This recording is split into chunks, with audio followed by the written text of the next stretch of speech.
What up, guys? Another episode of FinsCast with Jay Ramos, Chris Cochran, and I'm Michael Sunbake. And discuss the new news of Joe Philbin out as Dolphins head coach. And Jay, what's your take on it? Um, you know what? I never liked Joe Philbin at all. Well documented. But yeah, right. But from from the time they hired him, you guys, I have my criticisms of him. Um, but I was okay with Ross giving him the fourth season. I was also okay with letting him finish. It's just the season's done, and Ross, it's been done since week 16 of last year. If it is indeed Philbin's fault, so. You might as well take a look at Dan Campbell, I guess. So I guess I'll take the positive in that. But he should have been. It's a justifiable move. I just don't think it makes a difference whether it's now or in week 15. Yeah, it's one of those things where like I get it. I understand the move. It doesn't I'm not upset over it or happy at the same time because when I've gone to practice, you kind of see him when you see him, you talk to him, you walk by him. It's like you kind of see him a little different than just like a football coach.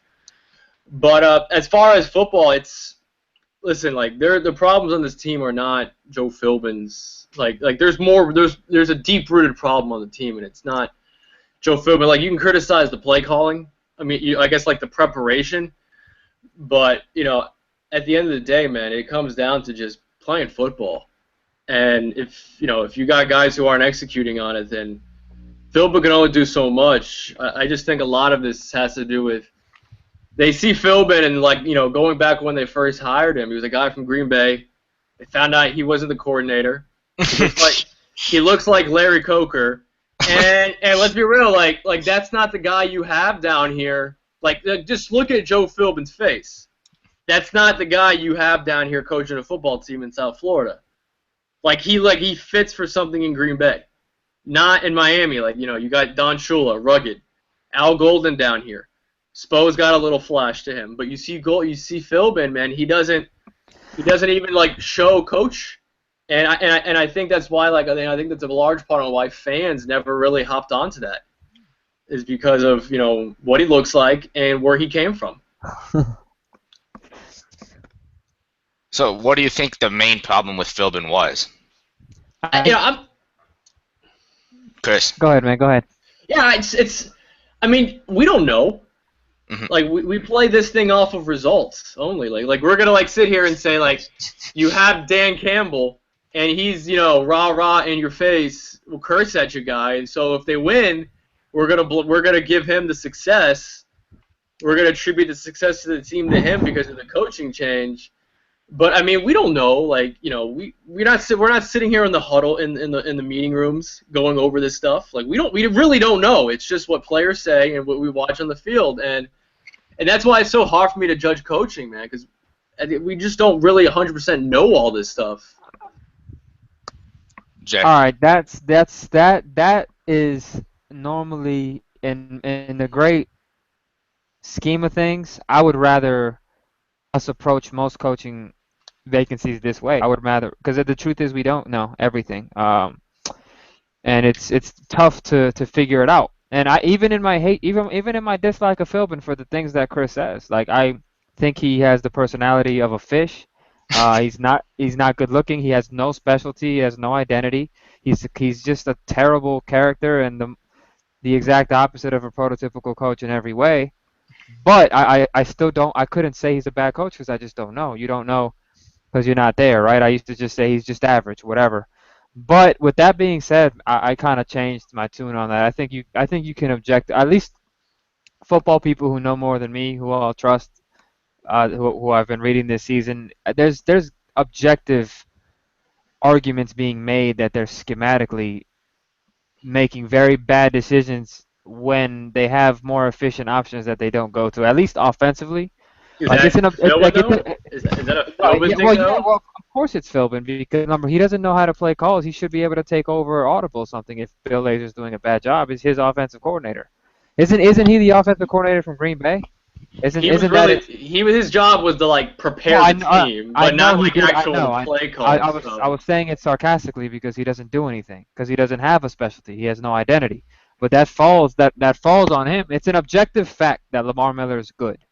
Hmm. It's an objective fact proven over a decent sample size that he's effective running inside the tackles, and it's also a proven fact that in the NFL, teams that the Dolphins are amongst the teams in the lowest percentage of the time that run on third downs and on first downs, period, when they have one of the best backs in the league per rush. So that's an objective fact. So we can definitely most of the time people are playing results, but there's not to mention there's also been criticism of Bill Lazor's formations in terms of the depth of his routes and over reliance on intermediate routes and things like that. But I think the running thing is a huge thing for Philbin. That's an objective criticism. I don't know what to say about the late starts to first quarter batters. I don't even know how to define that or what type of anomaly that that's is. weird. Like that's weird It's the because most bizarre thing I've ever well, seen. But you could say they don't prepare, but then like they like come out of halftime. Like so like evidently there's like last year, there's yeah, something last year, going yeah. on. Like there's a Yeah. weird adjustment that like takes place that whether they're at halftime and they're going over stuff, but like something weird happens that like we just sit here and we're like, all right, yeah, he's slow. Chances are if you're behind in games, you're gonna lose. It's just a fact. But then you come out of halftime and you start guns blazing. Where the hell was this offense at? And Yeah. I that's the think weird thing, man. I read that Philbin's teams in Miami have only had 12 times had a first quarter lead, and that's kind of not You good. know what was funny to me though is that everybody started saying, and this is another one of the things that we don't know because everybody starts saying, oh, they don't play hard for him. Man, they used to start bad last year, but that last year they fought, man. Like remember the late Detroit and the Green Bay, all the comebacks. Like that's not somebody not playing for a coach. All those comebacks they had last year and stuff like that. Like, I mean, I Yeah, know they finished flat. I know they but finished with a bad loss. but then you go into the cliche about they're not playing for the coach, they're playing for each other. Well, the point is they played. I mean, look, I here's mean, my they were theory. healthy and they were healthy as well. Like that team's completely Yeah. different than last year. Well, here's my thing. I don't think there's such thing as they're not playing for him. I think players in general when they're losing and when they don't have faith in the scheme, it's anybody in any workplace is going to be a little bit deterred to work. But I don't think it has anything to do with Joe Philbin's attitude or his persona. Bill Belichick is apparently an incredibly boring and stoic human being. But if the Dolphins were winning games, everybody would love Joe Philbin. I mean, look at his players in Green Bay who loved him because they won Super Bowls together and they made playoff runs together. Yeah, So but I do think you can objectively criticize his offense. I think that's fair. That's fair to do aside from results playing. Like it's fair to say you never committed to running the ball, and that's fair to say that it's factually a fair statement to say that it would be more efficient if you did. And I think when it comes to this year, you were mentioning last year, they lost. They lost Jared Odrick. They lost Randy Starks. Was Paul Sully on the team at the time as well? No, last he year? wasn't. Not No, he last was the year. Yeah, he was the year before. yeah. But the reason why the defense is so bad right now is and this is why like it's hard for me to sit here and blame Philbin. Like you lose two guys who are solid in the run, and you get Sue. No, you got Sue though. But I mean, yeah, you have Sue, but like you're losing two guys where you could He allocate plays those. Sue, but Sue plays 80% of the snaps in Detroit though. He plays a lot. But you have him next to Earl Mitchell, who's not good. Mitchell's pretty good. I mean, he was considered pretty good. He was considered, but when you look at the numbers, like on Pro Football Focus, man, even going back to Houston, like he's not like he's been grading out really bad, and it's you lose two guys, man, like who were solid in the run, on top of like the scheme worked last year. They were healthy last year. It worked. Like what happened then? Like what happened? Yeah, like, defense is different. Defense, even though people have their complaints, I'm more so Philbin to the me offense, is yeah, quote unquote the offense guy. I'm criticizing him and his offense. I think my only beef with him, with Philbin is his tendency to not play rookies. Mm-hmm. I mean, we all know, like, I'm sure you guys know, there's like a veteran hierarchy in the NFL. It's actually in sports. is they'll Yeah. tend to give the guy who's a veteran guy who gives off leadership, when in reality, like, he's just a aging player, and it's just more about respect, paying your dues and that's what I think Philbin does, unless he has to actually play a play, like he has to. Like he had to play Juwan Jonathan, James. he had to play Juwan James. Juwan James, Jonathan Martin. Like we can go through the list of guys he has to Yeah. play, Mhm. and and last year, Yeah. like Landry came on later, right? He came on Yeah, later. yeah. Yeah. He came on late. Yeah, the same thing And Devontae is gonna do. Yeah. yeah, and that, I think that's been my one like criticism of him, is the fact that he tends to not play. Like, even Olivia Vernon's a good example. Like, They put Ajayi on IR. yeah, They want nothing exactly. to That do- was stupid. Yeah. Like, they gave up they wanted to save a roster spot Logan. by adding someone so they could put him on IR. But yeah, man, like, that's my one criticism with Philbin is when you have the guys that you can play, man, you don't play them right away. I mean, it's just like, it's completely like phasing them out. Like, it's not even like he's not even touching the field. Yeah. And Greg Jennings like just collecting checks, dropping passes, and while Parker's on the bench. Even Stills isn't getting on the field. No, man, I like K Stills. I'm not. This is a team. This is a Philbin thing. That's a Philbin thing. That goes okay, but what is Campbell gonna do? We don't know anything about Campbell. We know nothing. Jay and I were talking about this earlier. I mean, we already fell in love with him because he is Well, on. no, you fell in love with him. I'm He's not on- falling for that. I'm not falling for that. He's on And steroids. you know what though? Like, here's the thing. I don't think it matters much at all. But if it does matter 5%, yeah, I'd rather work for somebody with a pleasant personality, of course. So as little as it matters, it has to count for something that he's not the most stoic coach in the history of professional football. Because Joe Philbin's literally the worst, the worst I've ever seen as far as the I don't clumsy. know. As a Philbin has his public- moments. As a public speaker, he's the clumsiest head coach I've ever seen. He's terrible. Now, if it matters, it matters Because little. did he have any preparation for public speaking though? Because I mean, did he No, need? he Did does. he need? Did he He need to does. speak public in Green Bay? Yeah, They when take- you're a head coach, when you're an offensive coordinator, you have to run meetings. You have gotta. to talk. You talk twice. You talk. Well, Like, yeah, for your players, but not in front of the media. Well, what the point is, he's a clumsy. He's not a good communicator. He mumbles words. He looks down. He has terrible body language. He's just. I'm not a body language expert, but anybody would tell you he's very bad leadership skills. If it matters at all, I don't think it's 0%. I think maybe it matters a little bit, and that little bit, at least, it's pleasant to have. Yeah, that's why it's all off-field stuff. That's what makes you guys not like him. It's the off-field stuff because it's. Yeah, I know. That's Yeah, what the quote.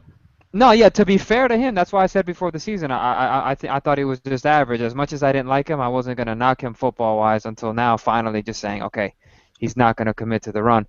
But the Dan Campbell thing, I think if players and fans could pick. Now, players and fans might be delusional about how much it matters, but if you could pick the little bit that it matters, you would rather work for somebody who has an actual human interaction with you that doesn't look like an iRobot. Mm-hmm. Yeah, I mean that's So that little that's the Al Golden treatment. Let's at least acknowledge that we're not being fans who think that his energy is changing things, but let's at least acknowledge that the 2% that it does matter is.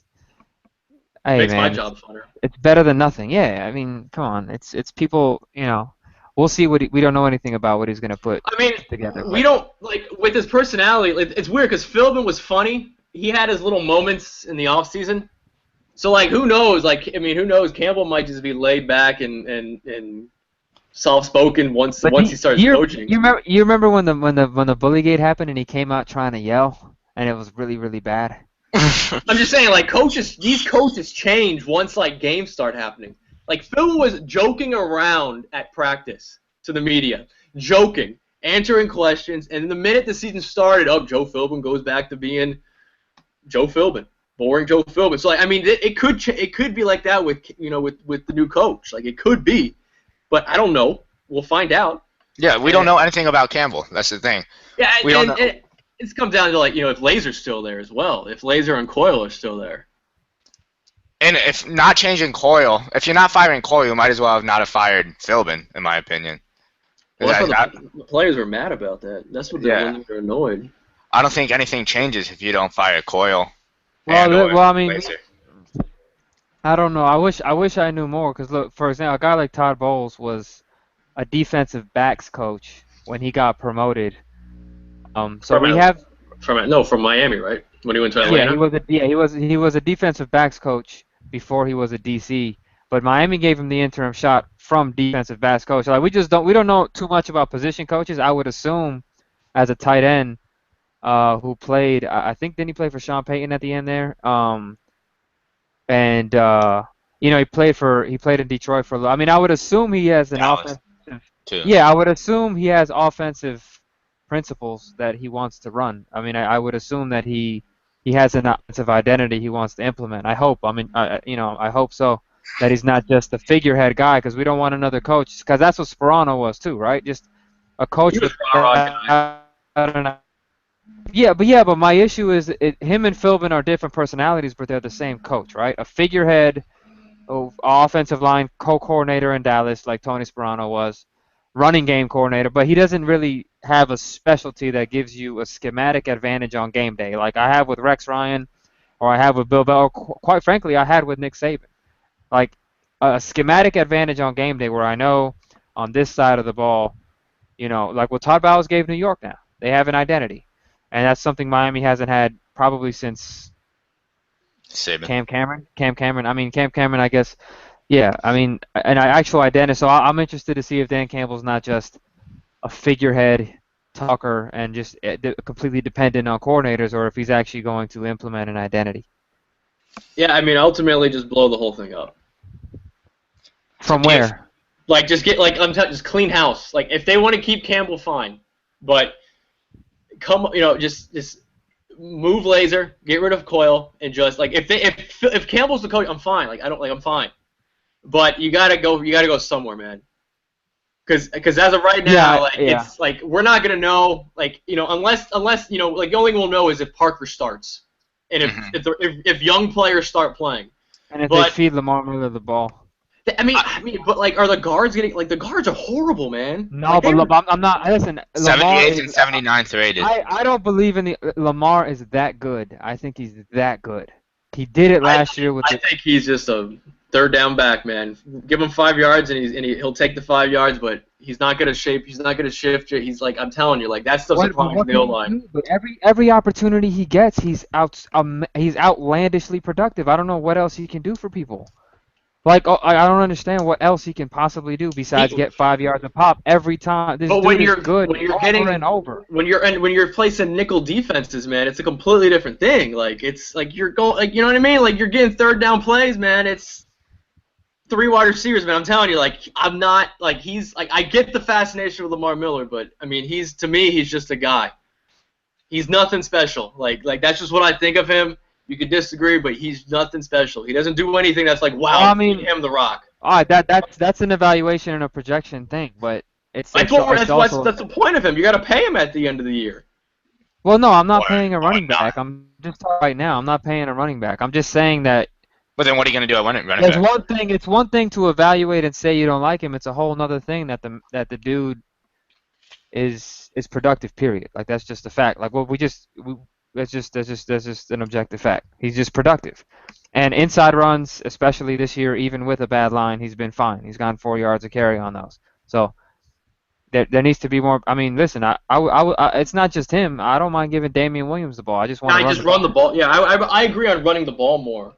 And I think hiring Campbell means that they're going to run the ball more, right? Assuming that. I'm looking forward to seeing. We don't know. I mean, they have a long time. You don't know. I mean, they have a long time they play Tennessee not this week, not this upcoming week, but the following week. Yeah. On the road, so there's a lot that could happen in terms of preparation. There's a lot. Think about it, man. Do they practice this week or no? They're just off.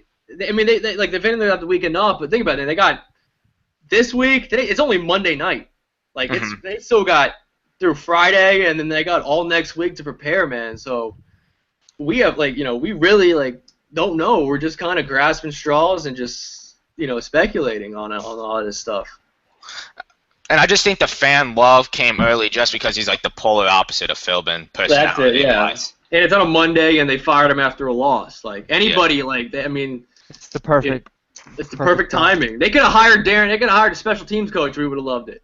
Yeah, that's what we thought. I guess that's what we all thought last night. That it was gonna be Rizzy. But do you think they can still turn the ship, or is it like they're done? I know it's 4 weeks in, but I'm It's early. yeah, I don't. It's statistically, I think they've been given by the odds makers a very low shot at the playoffs. yeah, 200 to So 1. 200 to 1, yeah, and they're 1-3. So I mean, statistically, it's just not very realistic. But I And mean, and the schedule gets a little tougher. I don't think they have a real shot. Like, I mean, we can talk about miracles and possibilities being low percentage, but I don't think they have a real shot. I see this team playing out as the 6-10 team, but a little bit better. mhm. And this the year they sucked for luck when they ended up drafting Tannehill. Yeah. Yeah. I could totally see this season playing out to that. But the only reason why is it's a little bit earlier. It's earlier right now, so this They'll team rally. They can rally to 8-8 maybe. rally 8-8. That's what I could see happening because in order for your team to suck, you have to have crazy injuries. Like you already have Albert with one injury, all right? Now if someone else, say on the defensive line or offensive line, gets banged up again, which is already happening with Fox. Like Fox hasn't, he's been concussed. But if you have, it takes is one more injury at a key position, and this team is just, it doesn't matter who's in here. They're relatively healthy for the most part, except Albert. And this whole season, we all knew going into it, it was all dependent on Albert's health. And then he's out week 2. Yeah, the point of not signing Evan Mathis is because you're going to have 3 healthy offensive linemen who are really good, and you can get by with the guards. But no, once Albert went out, it just threw the whole thing. It just threw the whole game plan around. It's just you're trying to figure something out at that point. But I mean, looking at the standings, there's only 4 teams in the AFC that's over 500. So I mean, I don't know. They'd have to get in at 8-8. I mean, they're not going to win 9 games. It depends how the offense looks. Like if you give me if the offense and first of all, if the defense just decides to stop people, let's just start from there. If they just decide to stop people, then maybe we could be talking about something different because the offense they have the ability to move the ball. They've showed it, when they played Jacksonville. They show it in spurts. It's just never consistent.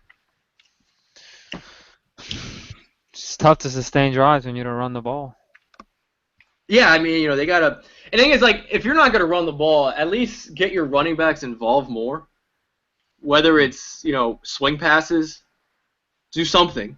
Get them out there, get that speed out there. But I mean, who knows? I mean, we could have a different discussion if Lazer's fired. We don't know, and he might be. I don't think Laser's fired, but I think Coyle's gone tomorrow. Do you guys buy into the Jim Schwartz rumor? I mean, it's hard. You're gonna bring in a guy to incorporate an entire new defense in 4 days.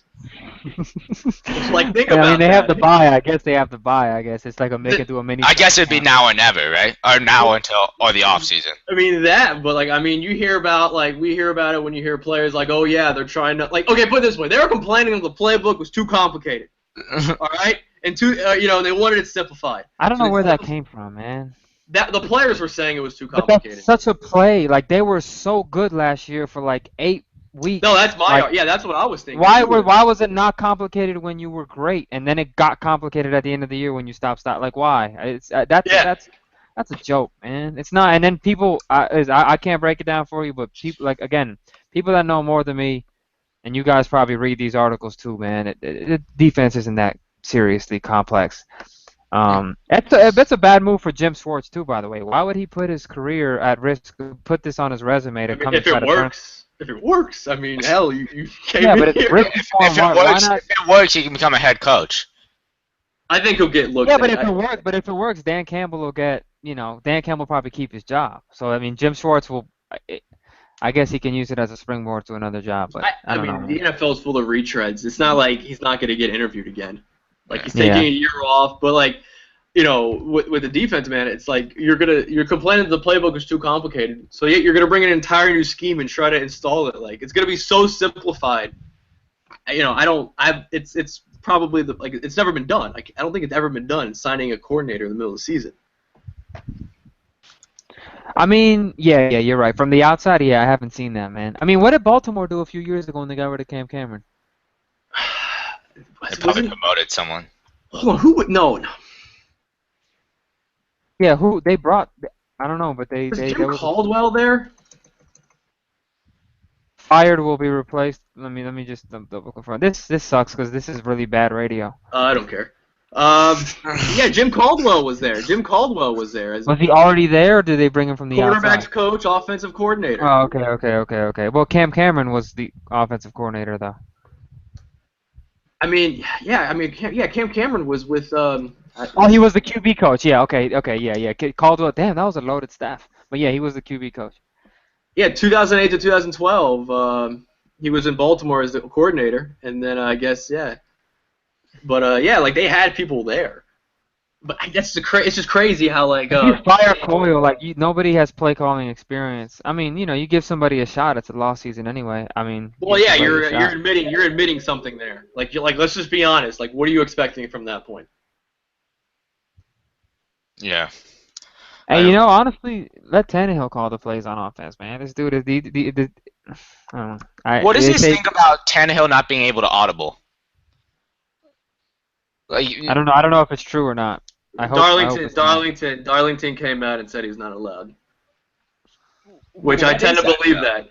What is that though? Like, is that not having trust in Tannehill, or like just having too much trust in the plays? Both probably micromanaging it. That sounds stupid in my I mean, it's I don't know. I mean, it's one of those. Maybe the coach. It could just be a laser thing. Was he able to do it with Sherman? I don't even know. I mean, he knew the playbook with Sherman because he came from Texas A&M. When he left Texas A&M, he left at the same time. Mm-hmm.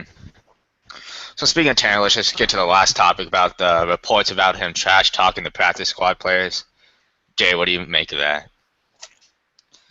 I make nothing. I literally, in my experience playing sports and coaching sports, I have said a lot worse and have been told a lot worse than practice squad checks. Yeah. It's still nothing. a good check. It's absolutely is. Especially Sam Brenner's deal. Sam Brenner's deal was good. They maxed him. They did the practice squad max of I think $12,000 a month. But no, man, it's really nothing. That doesn't happen everywhere, I would assume. And it's one of those things where, oh, they're unraveling, so let's report everything and pile on again because it's funny and everybody's laughing at the Dolphins. It's really not. I can't imagine it's that serious. I don't go Dutch. I just think it's normal things with sports. I mean, Cochran knows we live in one of the best cities, safest cities in Broward County, and then you go to play pickup basketball and you hear like things 100 times worse. Yeah, it was a dickish comment, I guess. I don't even think it's that. Like I honestly I don't find that a big that much of a problem because it's like it's sports. Like I'm sure they say stuff worse in the locker room. Yeah. It's just the only like I said, we talked about it earlier. I think the main thing with it is, Phil been trying to tell the players to take it easy on him, to not rattle his confidence. If that's the only thing you want to take from it, take that. Because you're paying this guy to be your franchise quarterback, and you're sitting here trying to keep his confidence in check. Yeah, I mean. And as far as the news thing, that was released right now. Like that guy's probably been sitting on it for a while, and your coach gets fired, and and next thing you know, okay, let me release this story. Like you're not gonna release that story if they win. Right. It doesn't seem Tannehill-like. You just don't think that would ever come out from Tannehill. We don't know. I mean, Michael Jordan was an asshole. Like we don't know. Like he could. Exactly. Yeah. But we knew Jordan. I mean, didn't everyone know Jordan was an asshole? it's Man, Ryan Tannehill's probably says snarky crap all the time in the locker room. It's they play football. These guys get hit in the head for a living. Like they're crazy people. come on, man. It's okay if he's an asshole. Fine. Like I don't care. Like it doesn't. Don't be an asshole in public. Like like I would be more annoyed if he's a dick in public. Ryan Tannehill is the most media trained athlete I've ever seen. Oh, he's a robot. He's a robot. He's not like that at home or behind the scenes. Le Batard always says that. He cannot be that way behind the scenes. He cannot possibly be that way. He's Philbin. Basic personality is Philbin, basically. Yeah, I mean, he could change. I mean, who knows? I want Ryan. I mean, you know what the funny thing is? But I feel like most quarterbacks are like that, though. Oh, they are. Like they're under the biggest spotlight, so I mean, I think they have to be like that. Because when have you heard of a quarterback ever like speaking out or saying something like outrageous? I mean, it all comes with success. It all comes with success. Like we get mad at we get pissed at Jay Cutler for like yelling at his players, but Tom Brady is running the sidelines. And like, I just think it all comes down if you're likable. I mean, the media treats Cam Newton as like some horrible person at times because he smiles. And he shows like it's the weirdest thing how we like just talk about our quarterbacks. It's because it's the position that you pay. You probably pay the quarterback the most money on the team outside of the Dolphins. Yeah. All right. Well, thanks guys for watching. We're gonna wrap this up. See you guys next week.